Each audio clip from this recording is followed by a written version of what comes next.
course of many videos is that at one point in time I'll basically have my own audiobook of me reading it in ASMR fashion. So if you want me to read either this or something else, or just read in general, tell me. Anyway, we're gonna read. I'm gonna read for, I don't know, 30-ish minutes. See how far we get. And, yeah, thanks for watching. Let's just jump into it. So it took me a little while to decide exactly what to read, because there's a lot of books that I could read. I thought about reading Lord of the Rings. I thought about reading Moral Engines. I thought about reading,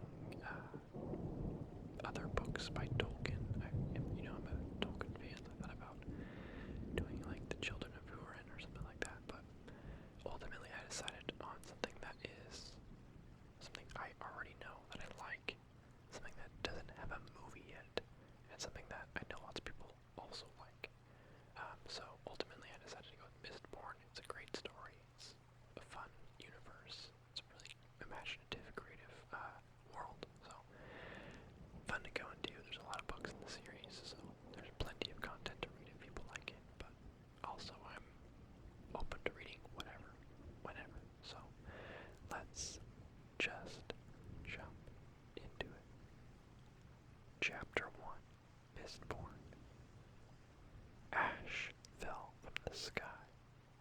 Finn watched the downy flakes drift through the air, leisurely, careless, free.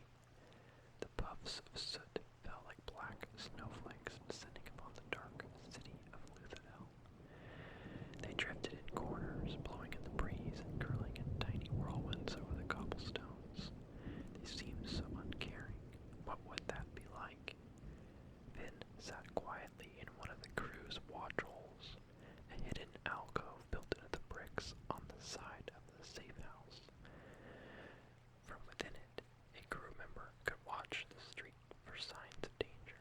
Finn wasn't on duty. The watch hole was simply one of the few places where she could find solitude. And Finn liked solitude. When you're alone, no one can betray you.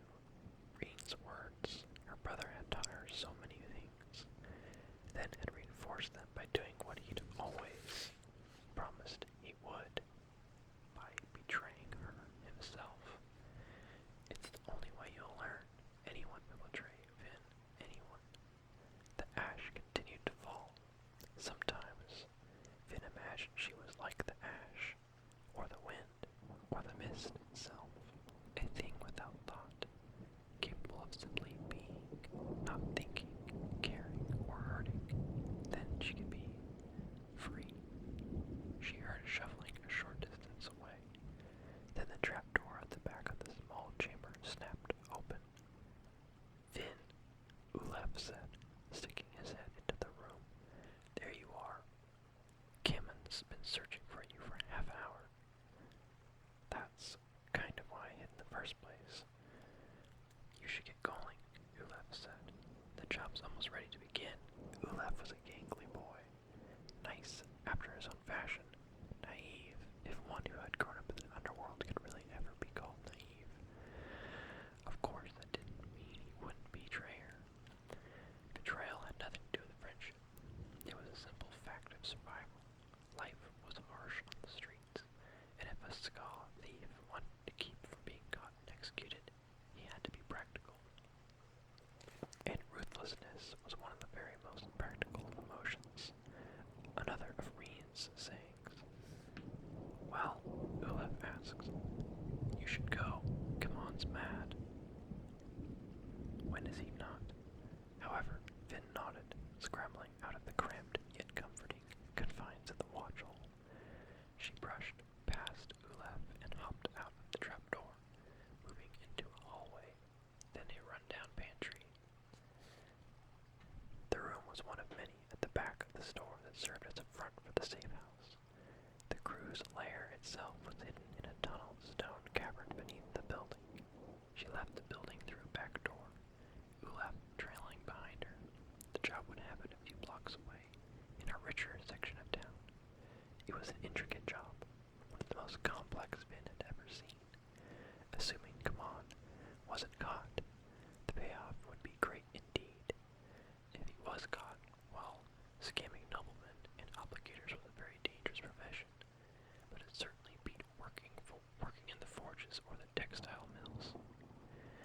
Finn exited the alleyway, moving out onto a dark, tenement-lined street in one of the city's many squaw slums. Squaw, too sick to work, lay huddled in corners and gutters, ash drifting around them. Finn kept her head down and pulled up her cloak's hood against the still falling flakes. Free? No, I'll never be free. Reed made certain of that when he left. There you are. Come on, lifted his fat finger and jabbed it toward her face. Where were you? Finn didn't let hatred or rebellion show in her eyes. She simply looked down, giving Come on what he expected to see. There were other ways to be strong. That lesson she had learned on her own. Come on, growled slightly, then raised his hand and backhanded her across the face. The force to blow through Finn, back against the wall, and her cheek blazed with pain. She slumped against the wood, but bore the punishment silently. Just another bruise. She was strong enough to deal with it. She'd done so before. Listen, come on, hissed. This is an important job. It's worth thousands of boxings. Worth more than you 100 times over. I won't have you fouling it up, understand? Finn nodded. Come on, studied her for a moment, his pudgy face red with anger. Finally, he looked away, muttering to himself. He was annoyed about something more than just Finn. Perhaps he had heard about the Ska rebellion several days to the north. One of the provincial lords, the most trusting, had apparently been murdered. His manor burned to the ground. Such disturbances were bad for business. They made the aristocracy more alert and less gullible. That, in turn, could cut seriously into Kamon's profits. He's looking for someone to punish, Finn thought.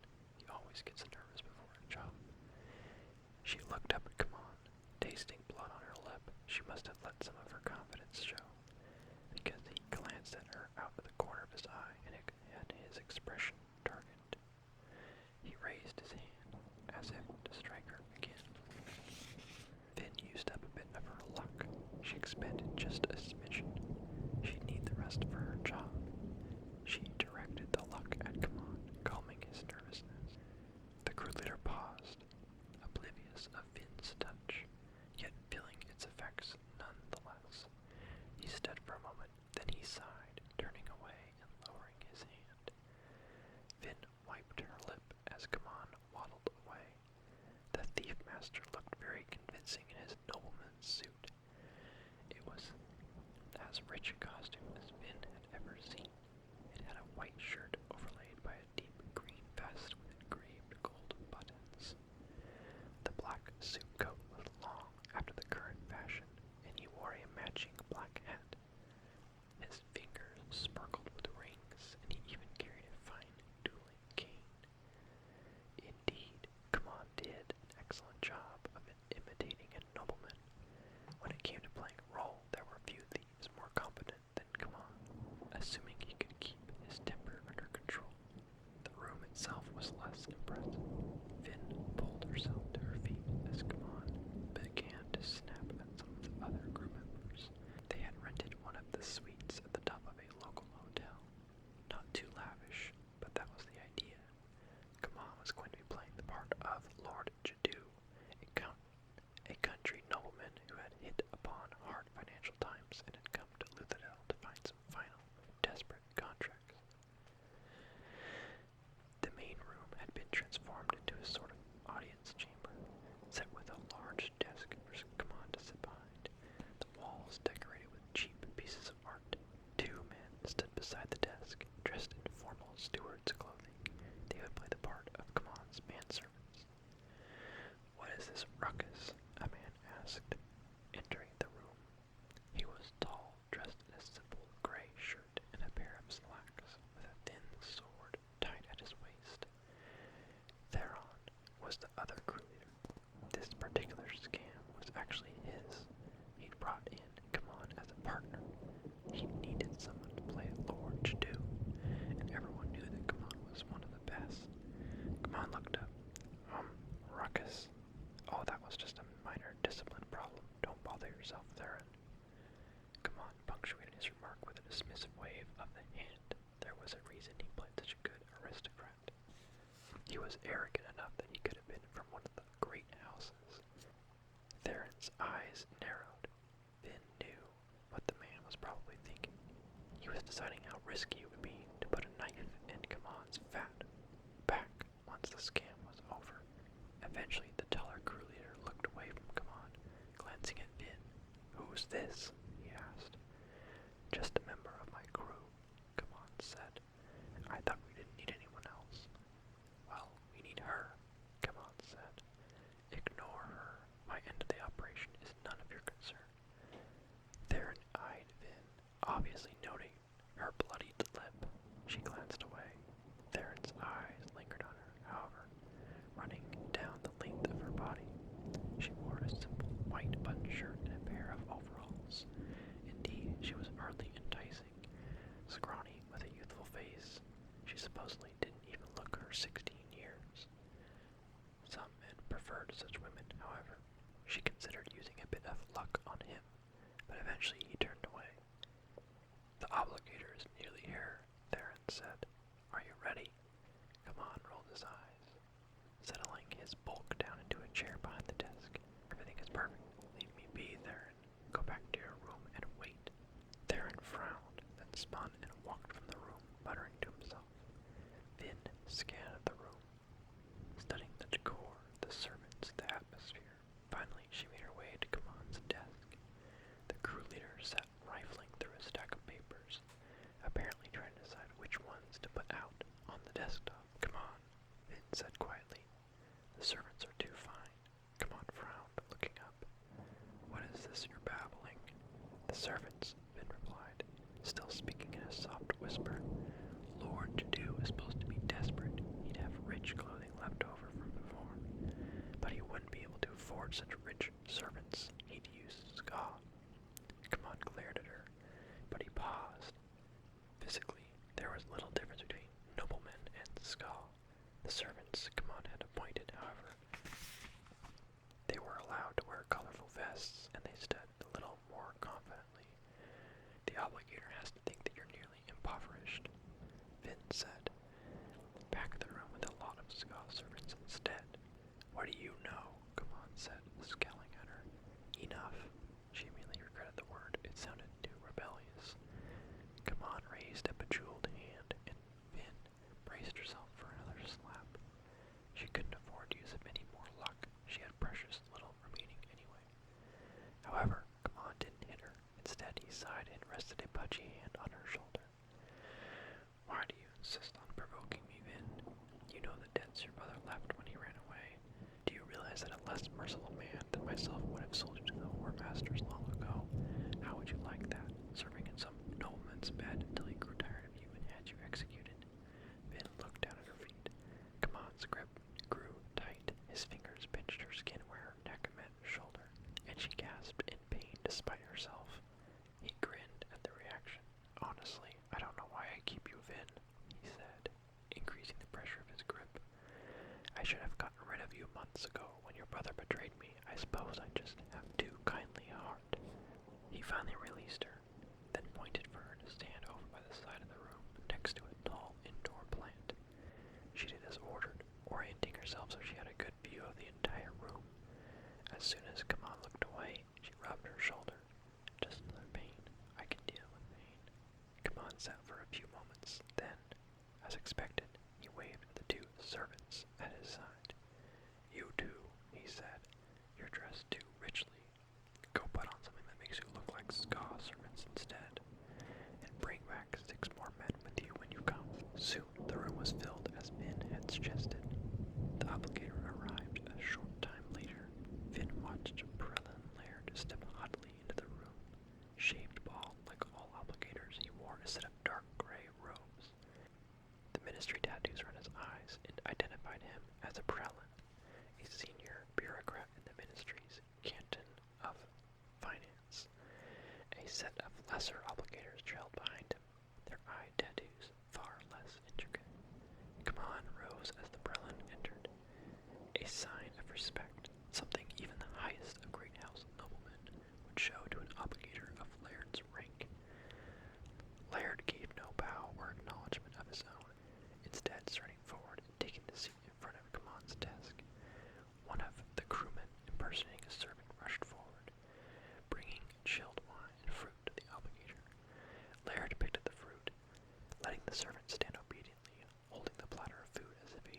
piece of furniture.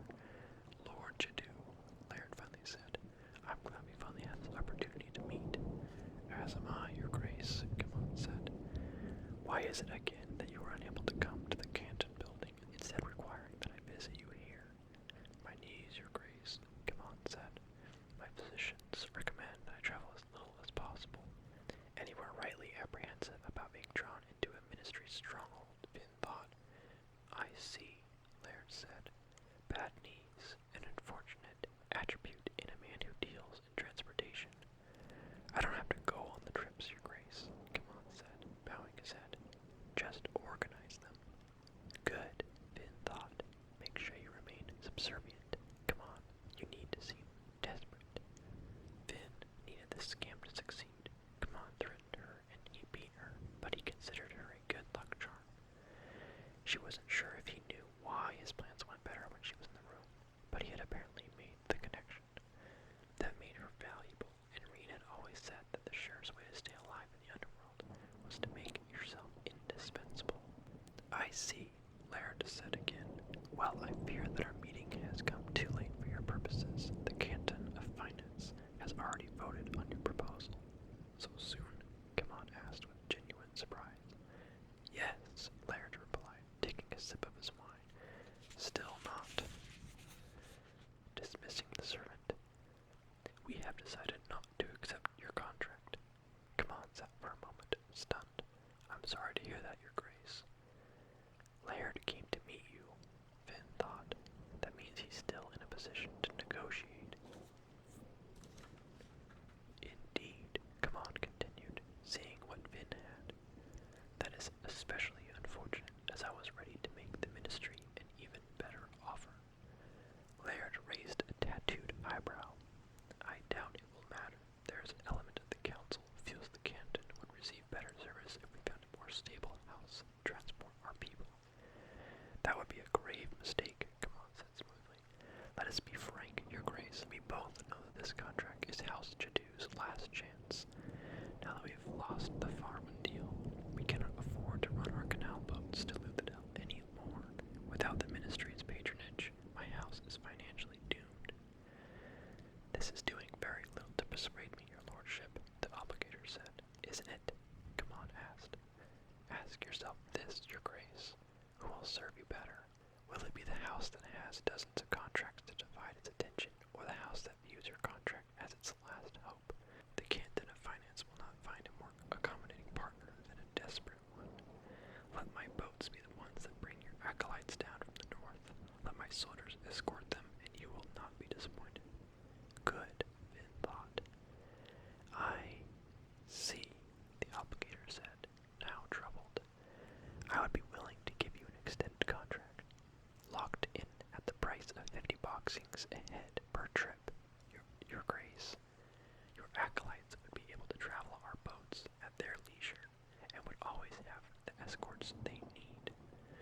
The obligator raised an eyebrow. That's half the former fee. I told you, Kamon said. We're desperate. My house needs to keep its boats running.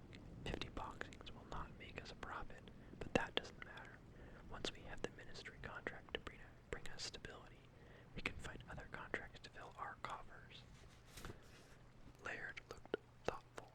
It was a fabulous deal, one that might ordinarily have been suspicious. However, Kamon's presentation created the image of a house on the brink of financial collapse. The other curleader, Theron, had spent 5 years building, scamming, and finagling to create this moment. The ministry would be remiss not to consider the opportunity. Laird was realizing just that. The Steel Ministry was not just the force of bureaucracy and legal authority in the Final Empire. It was like a noble house unto itself. The more wealth it had, the better its own mercantile contracts, the more leverage the various ministry cantons had with each other and with the noble houses. Laird was still obviously hesitant, however. Finn could see the look in his eyes, the suspicion she knew well. He was not going to take the contract. Now, Finn thought, it's my turn. Finn used her luck on Laird. She reached out tentatively, not even really sure what she was doing or why she could even do it. Yet her touch was instinctive, trained through years years of subtle practice. She'd been 10 years old before she realized other people could do what she could. She pressed against Laird's emotions, dampening them. He became less suspicious, less afraid, docile. His worries melted away, and Finn could see a calm sense of control began to assert itself in his eyes. Yet, Laird seemed slightly uncertain. Finn pushed harder. He cocked his head, looking thoughtful. He opened his mouth to speak, but she pushed against him again, desperately using up her last pinch of luck. He paused again. Very well, he finally said. I will take this new proposal to the council. Perhaps an agreement can still be reached. End of chapter 1. Thank you guys so much for watching. Let me know if you want to see more of this. Chapter 2, perhaps. That was a pretty short chapter, but also lots of it's slowly getting going. There's stuff that they like talk about like as if you should know what it is, but you don't, and they explain it as it goes along. It definitely takes a couple chapters to get what the whole Allomancy thing and the whole like world of it all and how it all works. Like what's the magic like? What's society like? You know, you start to kind of piece things together. But it crescendos into a pretty cool story. So let me know if you want to see more. I had a good time doing this video, so I'll see you in the next video. This is your captain.